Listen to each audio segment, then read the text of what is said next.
Bago natin simulan ang kwentong ito, medyo mahabang shoutout ito para sa mga bago kong Warrior members na sina Joshua Vilaban, Maika Isabela Lara, Jov Galit, Garami Saranilio, Lorena A, Wilbert Vidal, Sheila Matito, J.R. Batukan, Yonghelo Lee, Ana Marie Patubo, Denziki Boy Kalunsod, Ann Malaag, Jemar Caballero, The Random Life of JM, Steven Vlogs, John Lloyd Fabilia, at sa isang ayaw magpa-shoutout. Maraming salamat po sa inyo. Simulan na natin to. Ang kwentong ito ay hango sa totoong buhay.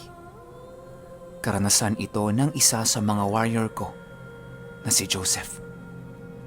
Taong 1950, Semirara Island, Antique.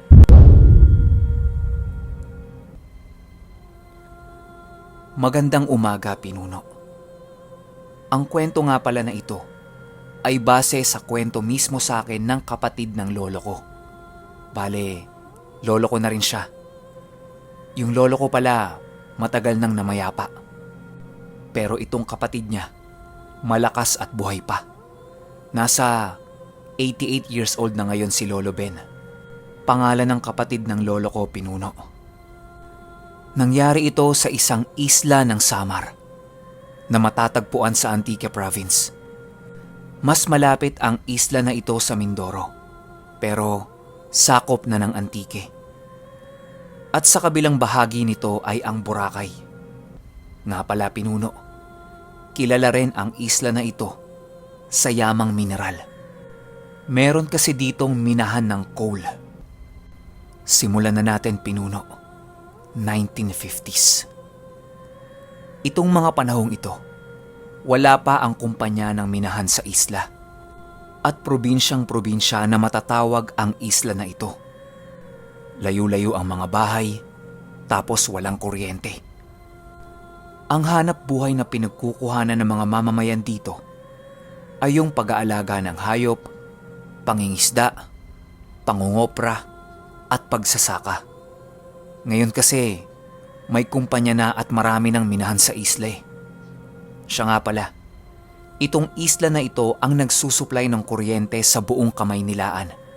Bale, may barko na kumukuha ng carbon o coal at pinapadala sa Calaca, Batangas, sa National Power Corporation o NPC.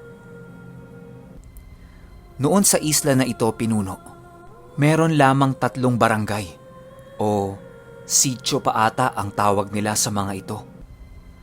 At sobrang lalayo ng mga distansya niyang mga barangay. Kasi lakad lang talaga noon eh. Wala pang motor o bisikleta man lang. Ang uso noon, kalabaw, baka o kabayo. Yan lang yung mga pwede mong sakyan kapag pupunta ka sa malalayong lugar. Hanggang isang araw, itong Lolo Ben ko namomroblema sa gatas ng anak niya. Ang natabi na lang kasi nila nun, pang isang araw na lang. E paano bukas? Gawa ng may lagnat yung asawa niya, bawal itong magpadede ng sanggol. First baby nila ito nung mga panahong yun. Wala naman silang nakatabing gatas o mabilhan sa kapitbahay nila kasi bibihira ang tindahan doon sa barangay nila. At isa pa, layo-layo talaga yung mga bahay noon. Sabayan pa na, wala rin silang pera. Kumbaga, walang-wala sila nung mga panahon na yon. Sa isla kasi, hindi naman ganon kakailangan ng pera. Gawa ng marami ang mga pananim nila doon. Wala silang problema sa pagkain nila araw-araw. Sinabihan niya yung asawa niya na pupunta siya sa kabilang sitio para manghiram ng gatas sa kapatid niya. Kapapanganak lang din kasi ng asawa nito. Magbabakasakali siya na makahingi ng gatas. At ang mainam pa dito sa kapatid niya, meron itong sari-sari store sa isla. Kaso lang, malayo ang kailangan niyang lakarin. Gawa ng nasa kabilang sitio pa ito. May mga 9 o 10 kilometro ang layo ng lalakarin niya. Kulang-kulang 2 oras kapag nilakad yun.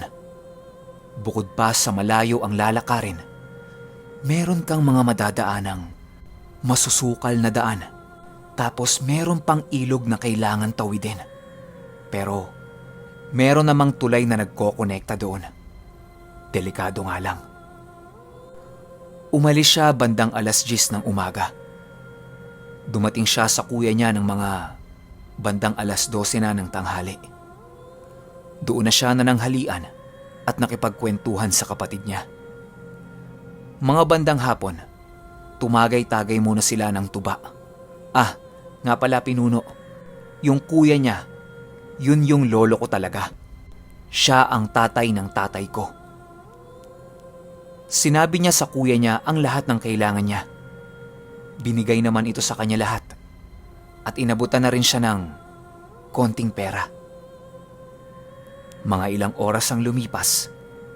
Nagpasya na si Lolo Ben na umuwi na. Baka kasi hinihintay na siya ng asawa niya. Bukod pa ron, napakalayo pa ng lalakarin niya. Mga bandang 5:00 na yon ng hapon. Sumang-ayon naman yung kapatid niya sa kanya. Pero bago siya lumabas ng bahay, tinawag muna siya ng kapatid niya. Paglapit niya dito, meron itong inaabot na baril sa kanya. Ang sabi pa ng kuya niya sa kanya, "Noy, bitbitin mo na ito para may suporta ka kung sakaling may sumalbahay sa iyo dyan sa daanan." Ang sagot ni Lolo Ben, "Wag na Manong, ayos lang ako. At saka, sino naman na mananalbahay sa akin sa daanan? Mas kailangan mo yan dito, Nong." Hindi na nagpumilit pa na iabot ng kapatid niya sa kanya yung barel. Sinabihan na lang siya nito na mag-iingat siya ng doble sa daan. Alam naman niya kung bakit. Nagsimula na siyang maglakad. Medyo dumidilim na nung mga oras na yon. Nag-aagaw na yung liwanag at dilim sa kapaligiran. Hindi pa man din siya nakakalayo sa sitio na yon. Siguro mga 5 minuto pa lang siyang naglalakad. May nakasalubong siyang isang babae na hindi pa naman ganong katanda. Pero mukha na itong may edad. Binati siya nito ng, "Magandang gabi, Noy." Sumagot naman siya ng, "Magandang gabi din ho, Manang." Nagtanong ito sa kanya ng, "Noy, uuwi ka pa niyan? Hindi ka ba natatakot?" Sumagot si Lolo Ben ng, "Hindi naman ho, Manang. Wala naman pong dapat katakutan." Huling sagot sa kanya nung babae, "Ingat ka na lang sa daan, ha?" Sabay ngumisi ito na parang nakakaloko. Nga pala Pinuno, itong babae na ito, bantog at kilalang aswang sa buong isla. Marami ng kwento-kwento sa babaeng ito. At ang pangalan niya ay Castora. Nagpatuloy siyang maglakad. Maya-maya pa, nakaramdam siya ng kaba o yung para siyang kinukutuban ng hindi maganda. Agad-agad ay tumakbo siya pabalik sa bahay ng kuya niya upang hiramin na lang yung barel na pinapahiram nito. Nung makabalik siya sa kuya niya, nagulat ito. Ang tanong kagad sa kanya, "Oh, Noy, bakit? May nakalimutan ka bang sabihin o kunin?" Ang sagot niya, Manong, hiramin ko na lang yung pinapahiram mong baril. Para panigurado lang, Manong. Medyo kinakabahan kasi ako eh." Inabot naman ito ng kapatid niya. Matapos yan, nagpaalam siya ulit sa kapatid niya para umuwi na. Madilim na nung mga oras na yon. Habang naglalakad siya, nasa pagitan na ng 6:30 siguro yon. Patuloy lang siyang naglalakad Hanggang sa makarating siya sa isang lugar na kung tawagin ay Suba Kang Ayam o sa Tagalog, Ilog ng Aso. Isa itong ilog na tatawirin mo, pero may tulay naman. Pero marami ang sabi-sabi na merong isang malaking aso ang nagpapakita dito kapag daraan ka. At yung mga kawayan na tanim nito sa gilid ay parang mga nagdadapaan. Yung itsura ng mga kawayan, parang ayaw nilang magpadaan doon. Yun bang mga nakaharang? May sabi-sabi pa na yumuyuko itong mga kawayan na to kapag paparating yung malaking asong itim. Kaya ito tinawag na Suba Kang Ayam. Sobrang dilim na nung dinaraanan niya nung mga oras na yon. Tanging liwanag na lang ng buwan ang tumutulong sa kanya para makakita. Nakikiramdam na si Lolo Ben. Hinugot na niya yung barel niya sa kanang kamay niya habang nakayakap siya sa mga binigay sa kanya ng kuya niya. Tapos yung kaliwang kamay naman niya, yun yung panghawi niya sa talahiban para kung sakaling may makasalubong siya o merong nagtatago sa mga talahib, makakapa niya yun. Sobra kasi talagang dilim nung mga oras na yon. Lumabas siya doon ng ligtas at wala namang nakasalubong na kung ano. Diretso lang siya ulit sa paglalakad. Habang natatanaw niya na ulit yung daanan, dahil sa liwanag ng buwan, mga ilang minuto pa lang ang lumipas. Habang naglalakad siya, may sumulpot na isang napakalaking kalabaw sa gilid niya. Galing yon sa kaliwang bahagi niya. Nagtaka siya kasi ganong oras, tapos kalabaw. Tanong niya sa sarili niya, sino kayang may-ari ng kalabaw na yon? Habang nag-iisip siya, yung kalabaw papalapit sa unahan niya. Tapos bigla itong huminto sa tapat niya at dumumi. Oo, tumae yung kalabaw sa harap niya. Hindi pa man din ito tapos tumae, binugaw na niya. Umalis naman yung kalabaw, parang natakot pa nga eh. Pero may naiwang tae sa harap niya. Naglakad yon ng bahagya papunta sa kanang bahagi niya. Habang itong si Lolo Ben, nagpatuloy siya sa paglalakad niya. Tuloy-tuloy lang. Makalipas ang ilang minuto, bumalik yung kalabaw galing sa kanang bahagi niya. At ganun ulit yung ginawa. Huminto sa harap niya, tapos tumae na naman. Binugaw na naman niya. Ang sabi niya, "Shh! Alis! Alis! Bastos kang kalabaw ka! Alis!" Umalis naman ito. Nagpatuloy ulit siya sa paglalakad niya. Pero makalipas ang 10 minuto, sa hindi kalayuan, meron siyang natatanaw na isang kalabaw na naman. Pero nasa gitna na ito ng daanan pinuno.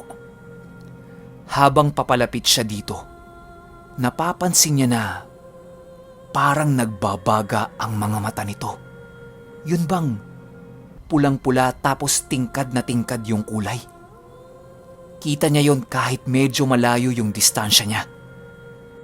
Narinig niya na niyayabag nito ang lupa. Yun bang bumubuelo ito na parang aatakihin siya? Napansin niya din na kumakayod na yung isang paa nito sa lupa. Naalarma siya, tapos tumingin-tingin siya sa paligid niya kung saan siya pwedeng magtago. Mabuti na lang, meron siyang nakitang isang puno na korteng letter Y. Tumakbo siya doon, tapos nagtago siya sa likod para meron siyang proteksyon kung sakaling suwagin siya nung kalabaw.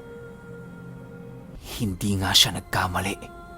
Narinig niyang Mabilis itong tumatakbo, kasabay nung nakakairitang tunog.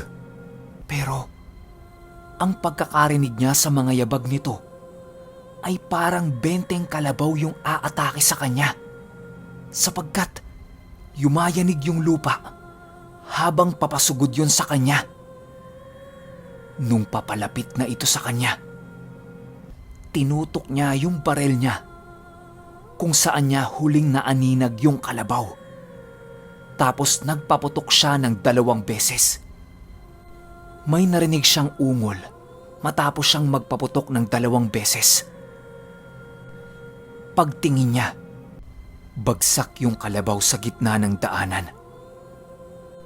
Matapos siyang magpaputok, naamoy ng lolo ko yung pulbura ng bala ng baril.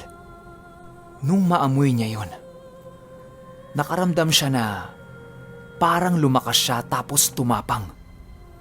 Hindi niya alam pero may kakaiba siyang naramdaman nung nalanghap niya yung amoy ng pulbura.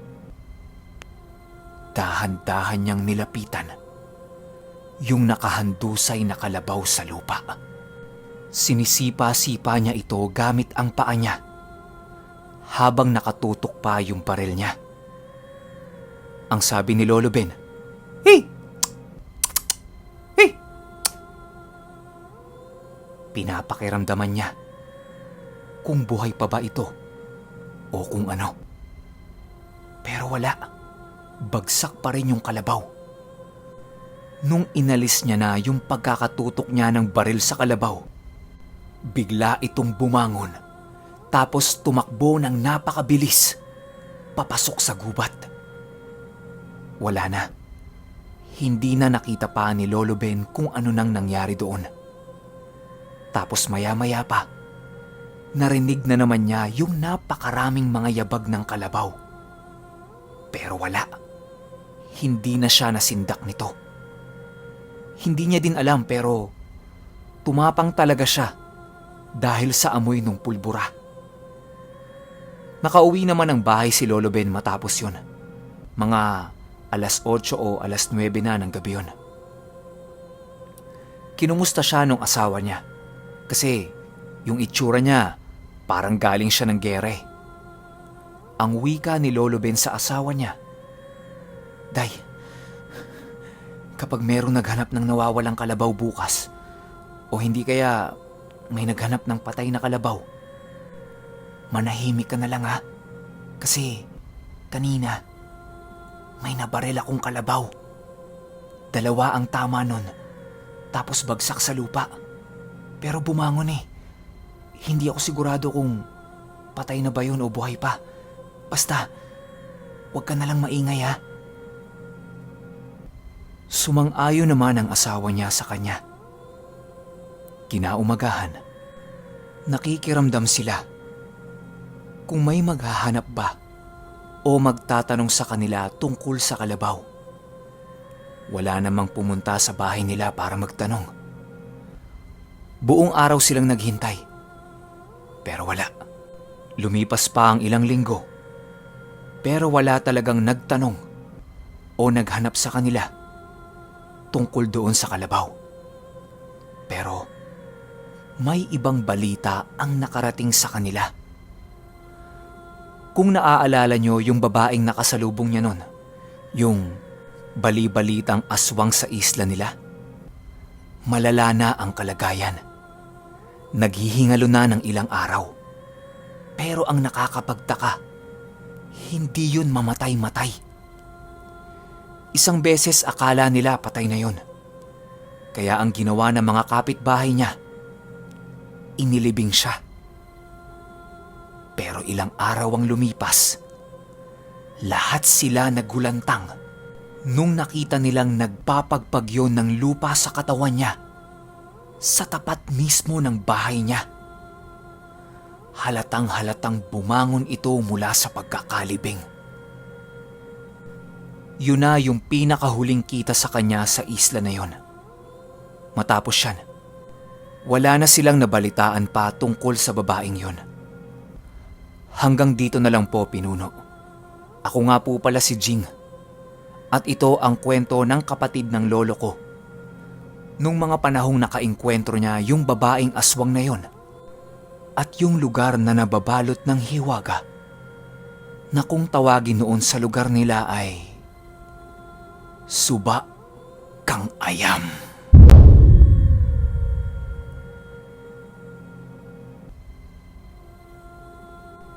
Okay, opinyon ko sa kwento. Ang lakas nung karga nung pulbura nung baril. Parang abo ng kung ano siguro yung nakahalo doon, no? O baka droga yan ha, Jing. De, biro lang. Pero isipin nyo ha, bigla-bigla na lang lumakas si Lolo Ben. Partida, nalanghap niya lang yun. Meron talagang karga yun na gamit. Hindi lang tayo sigurado kung ano. At tungkol naman doon sa pagtain ng kalabaw, ano yan paglalagay ng marka ng aswang sa'yo para paniguradong wala kang tatakbuhan. Pero dapat 3 beses yun. Kaso, nakakadalawa pa lang yung kalabaw, di ba? So, kulang pa ng isa. Kung natapos yung ginagawang ritual ng aswang na yon, malamang sa malamang, nalapa niya nun si Lolo Ben. Alam ko may lahi ng aswang ang gumagawa niyan Nakwento ko na yun dati, yung maglalagay muna ng mga marka, palatandaan. Sa pagkakaalam ko lang aswang nalakaw yung tawag sa kanila. Pero kung may ideya kayo kung anong lahi yan, i-comment nyo lang sa baba. Baka kasi nabanggit ko na yan, pero hindi ko lang maalala. Yun lang. Hanggang sa susunod na kwento. Salamat.